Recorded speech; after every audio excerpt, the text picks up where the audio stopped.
application review, business review, investment, lifestyle, social politic.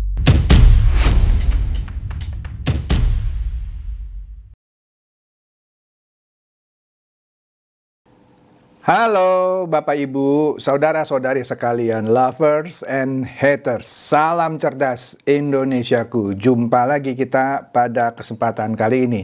Bagi Anda yang belum subscribe channel saya, silakan subscribe channel saya. Tekan loncengnya agar Anda dapat notifikasi setiap kali saya mengupload video-video saya.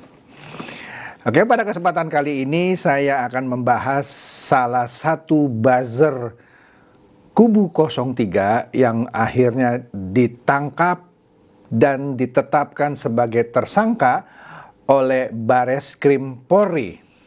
Ya, salah satunya karena disebabkan dia menyebarkan hoax, berita bohong, dan dia terancam penjara 12 tahun. Wah, kasihan ya.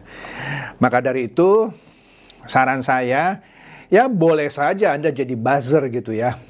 Saya saja yang bukan buzzer, tapi karena banyak mengulas berita-berita politik yang penilaian orang lebih banyak memihak kubu 02, dicap buzzer. Ya terserah sih gitu ya. Apapun itu, Anda benar-benar mau jadi buzzer atau mau jadi pengamat politik yang bagaimanapun lah, selalu utamakan dalam menyampaikan berita atau mengulas berita itu berdasarkan fakta, bukan sesuatu yang Anda buat-buat ya, atau berdasarkan sesuatu yang Anda mau seenak jidat Anda, misalnya nyentil-nyentil orang tapi atas dasar asumsi Anda sendiri sambil ngebully gitu. Nah, nanti saya kasih lihat contoh-contohnya ya. Nah, Palti Huta Barat inilah si buzzer Kubu 03 dari kubu Ganjar Mahfud. Kan banyak tuh buzzernya ya. Ada Denny Siregar, ada Alifur Rahman, ada Rudy Kamri, dan lain-lain tuh, banyak tuh ya. Nah, ini Palti Huta Barat akhirnya ya tadi saya katakan ditangkap dan ditetapkan sebagai tersangka dalam kasus penyebaran hoax. Kita lihat nih ya beritanya di Kompas. Kompas memberitakan hal ini ya. Wah, itu apa nih ya? Jumat. Bukan ini ya. Iya, Jumat malam. Waduh. Kasihan juga ya. Oke. Nah, di sini kalau saya lihat beritanya di Kompas. Nah, Bareskrim Polri ini menetapkan pegiat media sosial ini atau buzzer lah tadi saya katakan ya, dari kubu 03 Palti Huta Barat. Memang di beritanya tidak spesifik disebut sebagai ada hubungannya dengan kubu 03, tapi nanti dari TPN Ganjar Mahfud yang mengiyakan. Nanti kita lihat beritanya ya. Jadi di sini dia menyebarkan berita bohong atau hoax, rekaman pembicaraan yang diduga dari Forum Koordinasi Pemimpin Daerah atau Forkopimda Kabupaten Batubara, Sumatera Utara di media sosial miliknya. Jadi begini, ada rekaman suara, terus ada ilustrasi gambar-gambar orangnya, ini ada bupatinya, ada ininya gitu ya. Yang seakan-akan sedang berdiskusi untuk memenangkan Prabowo Gibran katanya. Kemudian dia sebarkan itu, kira-kira begitu ya. Nah, oke lah, kita lihat dulu lagi lah beritanya. Nah, di sini dikatakan, yang seperti saya sebutkan tadi, berita bohong yang dimaksud itu dinarasikan oleh dia sebagai rekaman suara pembicaraan Forkopimda di Sumatera Utara ya, yang ikut dalam pemenangan pasangan calon presiden dan calon wakil presiden nomor urut 2 Prabowo Subianto dan Gibran Rakabuming Raka di pemilihan presiden 2024. Nah, katanya di sini sejauh ini dalam proses penangkapan tentunya sudah tersangka. Iya loh, kalau belum tersangka nggak mungkin ditangkap ya. Kata Karopenmas Mabes Polri Brigjen Polisi Truno Yudo Wisnu Andiko di Bareskrim Mabes Polri Jakarta Selatan Jumat lalu. Ya. Nah, terhadap Palti ini disangkakan pasal berlapis. Waduh, saya nggak tahu nih, Anda tertarik nggak dengarnya ya? Ya udahlah, saya bacakan lah ya, karena sudah telanjur masuk ya. Lapisannya banyak ini ya. Ada pasal 48 ayat 1 junto pasal 32 ayat 2 dan atau pasal 51 ayat 1 junto pasal 35 dan atau pasal 45 ayat 4 junto pasal 27A Undang-Undang Nomor 11 Tahun 2008 tentang Informasi dan Transaksi Elektronik atau Undang-Undang ITE yang kita tahu. Kemudian ada lagi pasal 14 ayat 1 dan pasal 14 ayat 2 atau pasal 15 KUHP. Lapisannya banyak coy. Ya. Ancaman hukuman yang ada, ya karena berlapis-lapis ya, ada yang 8 tahun, 9 dan 12 tahun. Jadi maksimum 12 tahun dia. Ya, bisa kena kalau terbukti semuanya. Nah, Pak Truno Yudo ini mengatakan Palti ini ditangkap usai Polri menerima 2 laporan polisi mengenai penyebaran berita bohong itu melalui media sosialnya. 1 laporan itu disampaikan pelapor di Polda Sumatera Utara. Ya. Dan laporan kedua di Bareskrim Mabes Polri, ya. Menurut Pak Truno Yudo ini, pegiat media sosial itu diamankan pada Jumat sekitar jam 3.44 WIB dini hari. Nah, ini yang nanti kita lihat ya, dipermasalahkan oleh para pengacara TPN Ganjar Mahfud, ya. Disebutkan di sini ditangkap di Jalan Swadaya, Kelurahan Tanjung Barat, Kecamatan Jagakarsa, Jakarta Selatan, ya. Sebelumnya diberitakan bahwa Bawaslu di Sumatera Utara menyatakan bahwa rekaman suara yang diduga pengarahan untuk memilih salah satu pasangan calon presiden bukan dilakukan oleh pejabat Kabupaten Batubara. Jadi itu kan viral rekamannya. Kemudian oleh Bawaslu itu diselidiki. Setelah diselidiki intinya itu bukan suara orang-orang yang disebutkan di situ. Misalkan itu suara si A, suara si B, suara si C, suara si D. Setelah diteliti bukan suara-suara orang-orang itu, ya. Itu diketahui bagaimana? Iya, Bawaslu di Batubara itu melakukan klarifikasi terhadap sejumlah pejabat Kabupaten Batubara dan menyimpulkan tidak ada kemiripan suara dari pejabat Kabupaten Batubara dalam rekaman suara itu. Jadi begini loh. Dinarasikan dalam rekaman suara itu bahwa ada berapa orang lah ya, sebut aja si A, si B, si C, si D. Ya, ini loh suara si A, ini loh suara si B yang mengatur-ngatur ini gitu ya. Tapi begitu ditelusuri, orang-orang yang disebut si A, si B, si C, si D misalnya, suaranya nggak seperti itu. Jadi kan bisa saja ya diduga Palti ini membuat rekaman seakan-akan mengindikasikan hal seperti itu. Padahal tidak seperti itu, kira-kira begitu. Maka disebut hoax, berita bohong. Ya, itulah ujar Koordinator Divisi Hubungan Masyarakat dan Data Informasi Bawaslu Sumatera Utara, Saud Boang Manalu di Medan Selasa lalu. Wih, ternyata begitu viral, diselidiki tuh. Ternyata menurut penyelidikan nih ya, bohong. Ya. Nah, Saud Boang Manalu menjelaskan bahwa sejumlah pejabat Kabupaten Batubara yang diduga berada dalam rekaman suara itu sudah diperiksa dan datang ke kantor Bawaslu untuk dimintain keterangan. Ya, kemudian Bawaslu juga memastikan kecocokan suara tersebut secara langsung. Ya, misalnya yang tadi saya katakan si A, si B, si C, si D, ketika dicocokkan suaranya nggak sama, gitu ya. Dalam analisa Bawaslu Batubara dan kajian mereka, tidak ada kemiripan suara dengan para pejabat yang disebut itu, ya. Jadi ya kesimpulannya ya bukan si pejabat itu yang ngomong, siapa yang ngomong? Ya nggak tahu gitu ya. Itu kira-kira duduk masalahnya. Nah, kemudian Detik News memberikan fakta-fakta siapa itu Palti Huta Barat yang sekarang jadi tersangka atas dugaan penyebaran hoax, ya. Nah, di sini dikatakan, ya tadi ya sudah saya sebutkan ya, dia mencatut nama Forkopimda Kabupaten Batubara ya.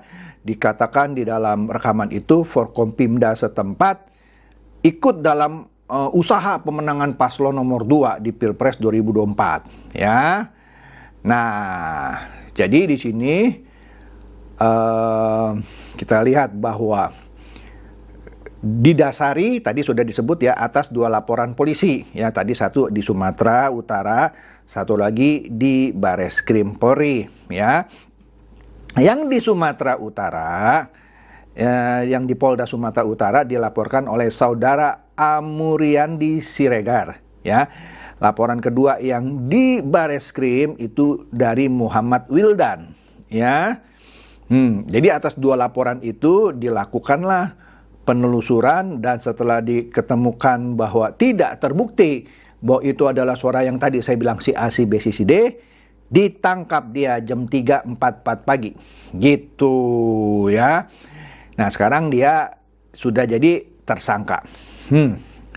Wih, sadis nih. Nah poin saya adalah, selama ini kan seperti siapa itu, FX Rudy bilang ini masa pemerintahan Jokowi ini lebih sadis daripada Orde Baru.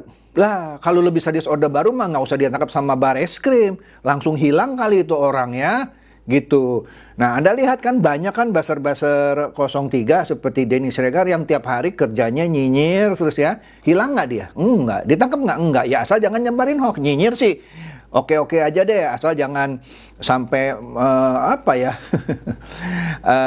menghina gitu ya. Kita lihat. Tadi sudah saya katakan ya, ada sejumlah pasal berlapis ya. Sadis ini, pasalnya banyak banget. Itu juga yang dikeluhkan oleh pengacara TPN Ganjar Mahfud. Banyak amat ini ayatnya yang disangkakan. Wah, kemudian dikatakan lagi di sini, Palti Huta Barat jelas disebut sebagai pendukung Ganjar Mahfud ya. Oleh karena itu TPN Ganjar Mahfud akan memberikan pendampingan hukum. Nanti kita lihat nih ya. Nah, nanti kita lihat juga siapa sih sebenarnya ini Palti Huta Barat gitu ya. Tapi cepat ini tanggapan TPN Ganjar Mahfud, karena dia mengakui inilah relawan Ganjar Mahfud dan mereka harus mendampingi dan membela ya. Nah di sini dikatakan yang dari TPN Ganjar Mahfud, keberatan mereka adalah satu, dijemput pagi-pagi ya sekitar jam 4 gitu ya. Ada 10 orang tapi membawa surat perintah. Ya udahlah, mau jam 4 pagi kek, mau dijemput 10 orang, itu kan diskresi dari kepolisian. Gak bisa dong kita ngatur, harus dijemput hanya 1 polisi. Ya mau 10, mau apa, itu urusan dari kepolisian ya. Mau jam 3.44 kek, atau jam 5, atau jam 10 pagi, itu juga diskresi kepolisian gitu. Nah, jadi ya kita lihat nanti ya. Postingan itu kata Todung Mulya Lubis sebagai pengacara TPM Ganjar Mahfud itu keluar mulai dari 4 Januari ya. Dan diposting di 14 Januari. Waduh.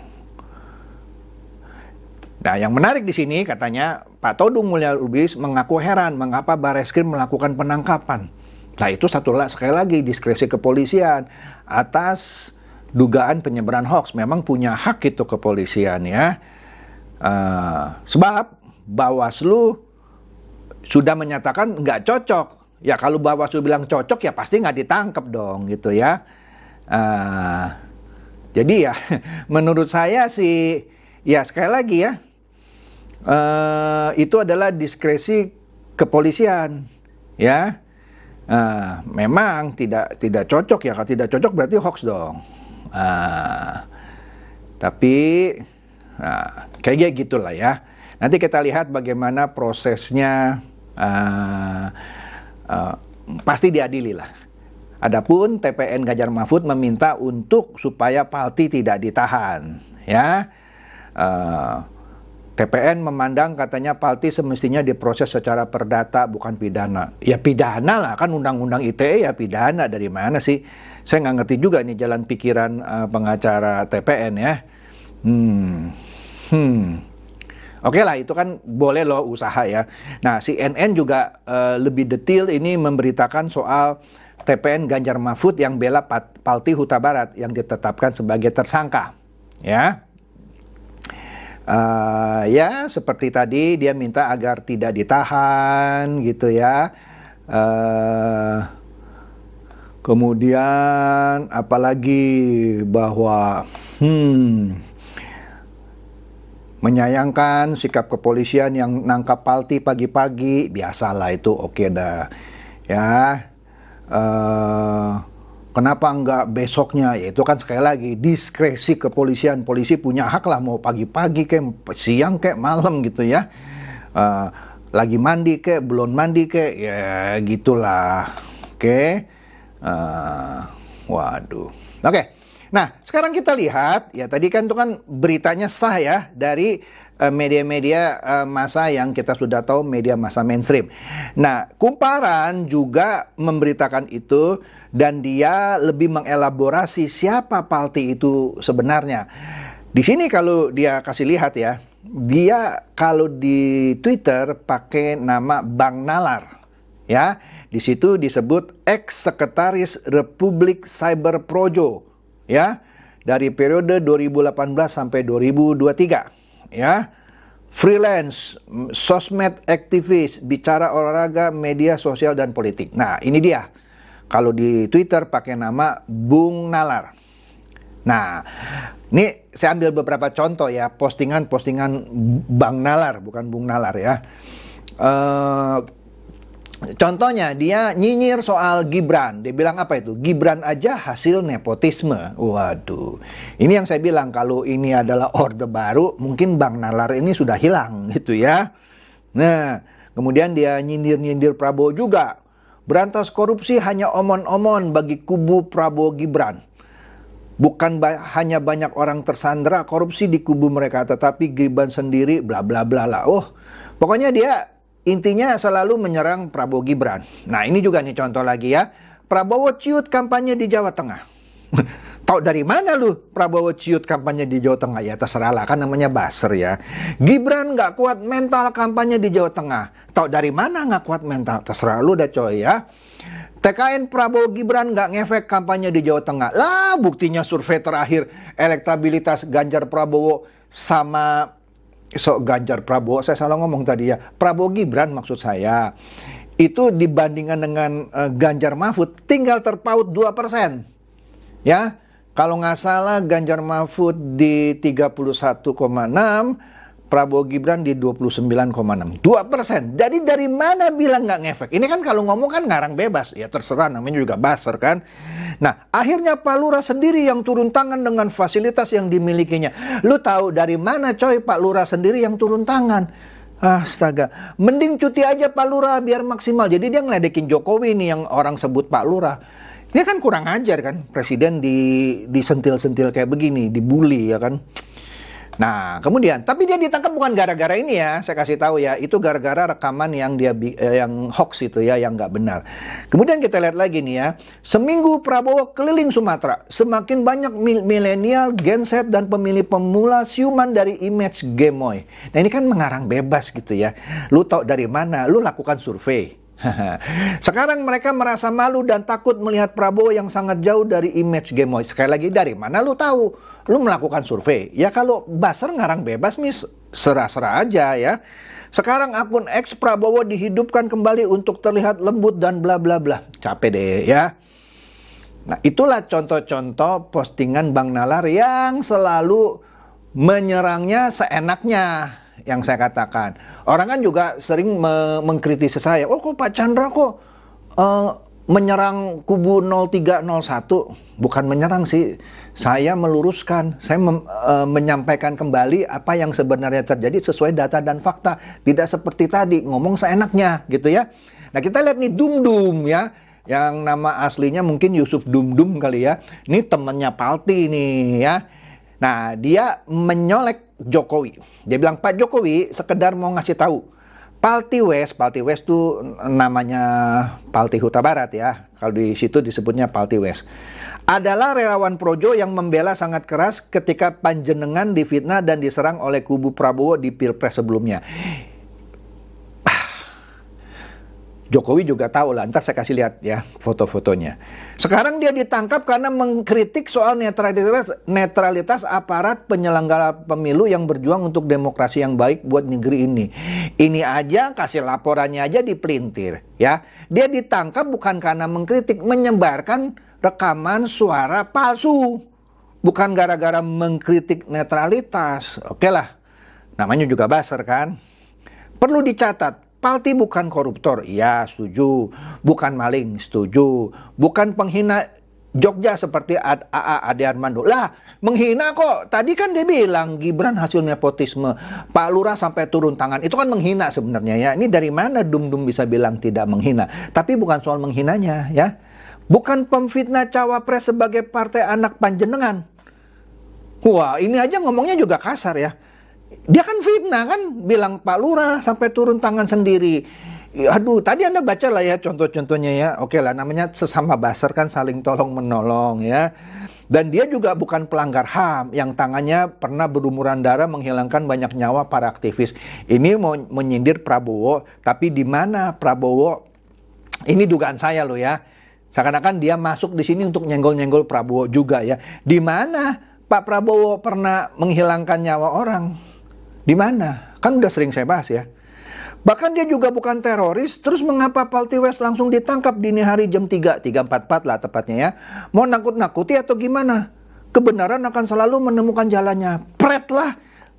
Lu ngasih laporan aja salah gitu ya. Oke, kemudian ini menariknya, dia kasih lihat nih, ini fotonya nih si Palti West nih. Ini dia merangkul ibu-ibu yang tebakan saya ini yang selalu di acara Kamisan. Setiap Kamis kan ada demo di depan kantor istana memprotes pelanggaran HAM. Nah, ini sepertinya dia foto dengan seorang ibu, oke? Di acara Kamisan tebakan saya ya. Nah, kemudian Dum-Dum juga sekali lagi nyenggol Jokowi. Biar dikira ngaku-ngaku sejak 2014 dan 2019 Mas Palti West memang relawan garis keras Pak Jokowi. Dia memang nggak bisa toleransi dan bersekongkol sama para bandit. Kemarahannya, wah ini kan kurang ajar ya. Seakan-akan yang namanya kubu 02 itu banyak bandit gitu ya. Padahal 03 juga ada bandit gitu ya. Nggak usah saya bahas, kalau mau saya bahas nanti panjang gitu ya. Aduh. Kemarahannya terhadap dugaan ketidaknetralan oknum di pemilu harusnya diusut. Bukan malah didatangi dini hari. Sudah diusut. Kesimpulannya, rekamannya itu bukan suara asli. Ya. Ya pasti didatangi lah, ditangkap. Nah ini dia kasih foto dua. Itu Palti Huta Barat di kantor Istana Presiden sepertinya ya, lagi salaman sama Jokowi. Itu ada dua tuh fotonya. Oke, lu boleh bekas jadi relawan Jokowi, tapi kalau sekarang lu nyebarkan hoax, nggak peduli. Yang namanya Roy Suryo aja, bekas menteri aja nyebarin hoax juga tetap masuk penjara, apalagi lu cuman relawan. Menteri lu Roy Suryo itu ya, masuk penjara, apalagi lu cuman relawan Jokowi dulu. Nah, ini menimbulkan riuh rendah di Twitter. Nah, Joni ini membalas cuitan Yusuf Dum-Dum ini. Dia bilang begini, menyebarkan video hoax yang sudah sengaja diedit untuk mendiskreditkan institusi, lembaga, dan perorangan kok mau ditolerir, mau dibela. Giliran untuk gerombolan lu minta presiden cawe-cawe soal hukum, hehehe, kira-kira gitu. Kan presiden kan nggak perlu cawe-cawe soal beginian. Selama ini kan ngomong presiden tuh cawe-cawe, supaya Gibran jadi. Nah sekarang lu minta presiden cawe-cawe. Kan lucu ya, lucu banget. Nah ini adalah beberapa tanggapan lagi selain yang tadi yang ini. Nah Toha bilang apa? Kocak memang beliau-beliau basar asuhan GP, Ganjar Pranowo maksudnya ya. Basar RP, asuhan Ucup dan Om Murtad. murtadawan, memang dongo. Ucup itu si Yusuf Dumdum lah maksudnya ya. Dan yang selama 1 bulanan ini tak henti gibahin keluarga presiden, terus-terus ngatain, sekarang jadi lemah lembut begitu bahasanya. Dumdum kan selalu begitu juga ya, ngata-ngatain gitu ya. Sekarang lemah lembut, minta tolong presiden gitu ya. Nah, Joni bilang apa di sini? Mereka sudah boleh disebut lagi sebagai penjilat Jokowi nggak? Hehehe, gitu kan? Ya, sekarang kan mohon-mohon sama Pak Jokowi. Ya, nggak ada urusan sama Pak Jokowi, itu urusan kepolisian, coy. Ya, udah kan ada pengacara, nanti bela aja di pengadilan. Oke. Nah, Kabut Halim bilang apa? Namanya juga Ucup Dumdum, Bang Joni. Wah. Dumdum di sini sengaja pakai B belakangnya. Dumdum ini kan blow on gitu maksudnya ya. Ya ini kan saya menerjemahkan ya, dumdum gitu ya. Oke deh, jadi itu saja ya duduk persoalannya kenapa Palti Huta Barat, buzzer dari 03 akhirnya ditangkap, ditersangkakan atas dugaan penyebaran berita hoax ya, melanggar undang-undang ITE. Jadi ini sekaligus sebagai peringatan kepada Anda mau jadi buzzer 01 kayak buzzer 02 kayak buzzer 03 terserah. Tapi jangan nyebarkan berita hoax karena ada undang-undang ITE. Itu saja dari saya, semoga ini mencerdakan dan mencerdaskan Anda semua. Silakan share video saya ini kepada teman-teman, sahabat atau kerabat supaya mereka tambah cerdas dan tercerahkan. Seperti biasa, terima kasih.